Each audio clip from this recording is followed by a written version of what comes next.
संत पथिक महाराज जीवन चरित्र और चमत्कार। जय श्री राम। प्रिय भक्तजनों, आज हम संत पथिक महाराज जी के बारे में कुछ जानकारी आपको बताने जा रहे हैं। संत पथिक महाराज भारत के एक प्रसिद्ध संत थे। वे भजन व कवित्व के माध्यम से काफी हृदयस्पर्शी वाणी का सृजन करते रहे। हरिद्वार आदि तीर्थ में आपका निवास रहा और देश में विचरण करते रहते थे। प्रायः उस समय के सब संत इनके मित्र रहे। पथिक जी का जन्म संवत 1935 में जिला फतेहपुर ग्राम बकेवर में हुआ था। आपका बचपन ग्राम साण जिला कानपुर में बीता। आपके पिता ने आपका नाम गया प्रसाद त्रिवेदी रखा था, परंतु आप ब्रह्मचारी के नाम से ही प्रसिद्ध रहे। गुरु महाराज ने आपका नाम पलक निधि रखा था। बचपन से ही आपकी रुचि इस लोक से अधिक अलौकिक जगत में जागृत हो चुकी थी और आत्मा परमात्मा इहलोक परलोक सृष्टि के विभिन्न रहस्यों को जानने की लालसा में आप स्थान स्थान पर घूमते विचरते और तप करते रहे। आपकी खोज पूरी हुई तब जब आपको गुरु के रूप में नागा बाबा मिले। उनके मार्गदर्शन में रहते हुए आपने मानव सेवा को ही परमात्मा की सच्ची सेवा मानने का व्रत लिया और फिर विभिन्न विद्यालयों का निर्माण कराया। संत पथिक जी विद्यालय मुख्य रूप से उत्तर प्रदेश के बहराइच जिले और बिहार के भागलपुर में स्थित है। बहराइच जिले में इसके कई प्रमुख परिसर संचालित होते हैं। प्रमुख स्थान और शाखाएं पशुपति नगर बहराइच यह मुख्य और शुरुआती परिसरों में से एक है। फकरपुर मरोचा बहराइच लखनऊ रोड पर स्थित प्रमुख शाखा। अलदपुर बहराइच सीनियर सेकेंडरी स्तर का विद्यालय। कैसरगंज बहराइच यहाँ भी विद्यालय कॉलेज की उपस्थिति है।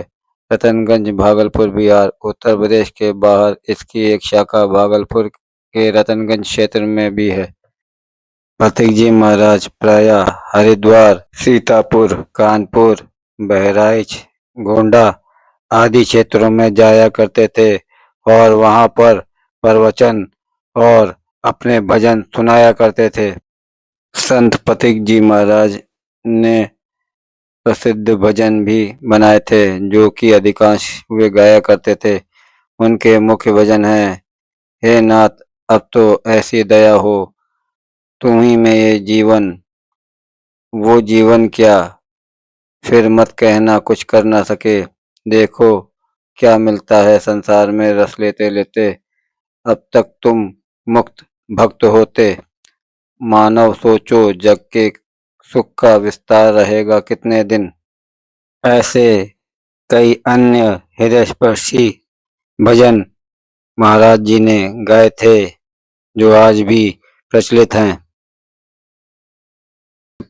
पथिक जी महाराज के भजनों का मुख्य उद्देश्य नाशवान पदार्थों से प्रेम हटाकर मनुष्य के मन को परमात्मा और अपने भीतर की आत्मा की ओर मोड़ना था।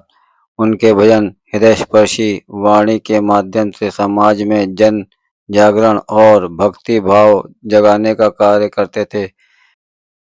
भजनों का मुख्य उद्देश्य था आत्मा का मिलन, बाहरी और झूठी दुनिया से ध्यान हटाकर आंतरिक सत्य व परमात्मा के आनंद की प्राप्ति कराना। जन जागरण संपूर्ण देश में घूमकर लोगों को आध्यात्मिक और नैतिक चेतना से जोड़ना। प्रेम व त्याग की प्रेरणा, मन में भगवान के प्रति सच्चा प्रेम और जीवन में त्याग का भाव जागृत करना। पथिक जी महाराज के चमत्कार। पथिक जी प्रायः भंडारा करवाया करते थे। कई बार ऐसा होता था जब खाना कम पड़ जाता था, पर न जाने कहां से खाने की व्यवस्था हो जाती थी और सब लोग भरपेट खाना खाते थे।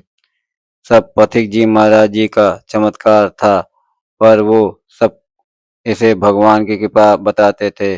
कई लोगों को पथिक जी महाराज आशीर्वाद दिया, जिससे लोगों के बिगड़े काम बन गए। लोग उनकी जय जयकार करने लगे और पथिक जी महाराज सबके बीच बहुत प्रसिद्ध हो गए। संत पथिक जी महाराज युवावस्था से ही अपने शरीर के प्रति अत्यंत कठोर रुख अपनाते हुए कष्ट सहने के लिए इसे तैयार करते रहे। टाट का अंचला, लंगोटी, बिछौने ओढ़ने के लिए टाट का प्रयोग करना, भोजन के नाम पर चना और गेहूं को अंकुरित करके ग्रहण कर लेना, इस प्रकार का तपस्यापूर्ण जीवन जीते जीते आप सदैव अपने शिष्यों को भी कष्ट सहने की शिक्षा देते रहे। वह हमेशा सही समझाते रहे, बेटा बर्दाश्त करना ही सिद्धि है। जिसको संसार में सहन करना आ गया वही सच्चा और अच्छा साधु होता है। ऐसा साधु ही प्रभु प्रदत्त मनुष्य जीवन का रहस्य प्राप्त करके दुष्टों को भी संत और साधु बना देता है। सहन करे तो साधु, बस सहते चलो और भले और भलाई के काम करते चलो। मान अपमान, सुख दुख, लाभ हानि, ये सब तन और मन की परिस्थितियां हैं। अनुभव करते रहें कि मैं शरीर नहीं, मैं मन नहीं, वरन मैं शुद्ध बुद्ध मुक्त सच्चिदानंद घन अद्वितीय परमात्मा से एक हूँ। ऐसा ऐसा निश्चय करके प्रतिकूल परिस्थितियों से अपने को निकाल लें। गुरुदेव अपना अधिकांश समय सीतापुर में ही व्यतीत करते थे। ज्येष्ठ शुक्ल पंचमी तदनुसार 10 जून 1997 को परमार्थ आश्रम हरिद्वार में आपका शरीर पूर्ण हुआ। वहीं भव्य संत पथिक समाधि मंदिर भी बना हुआ है। उनकी शिक्षाएं और भजन आज भी लाखों लोगों को प्रेरणा देते हैं। अगर आपको ऐसी ही आध्यात्मिक और रहस्यमय सच्ची कथाएं पसंद हैं तो वीडियो को लाइक करें और मेरे चैनल को सब्सक्राइब करें। हम ऐसी ही आध्यात्मिक और रहस्यमय कथाएं आपके सामने लाते रहेंगे। जय श्री राम, जय श्री राम, जय श्री राम। धन्यवाद।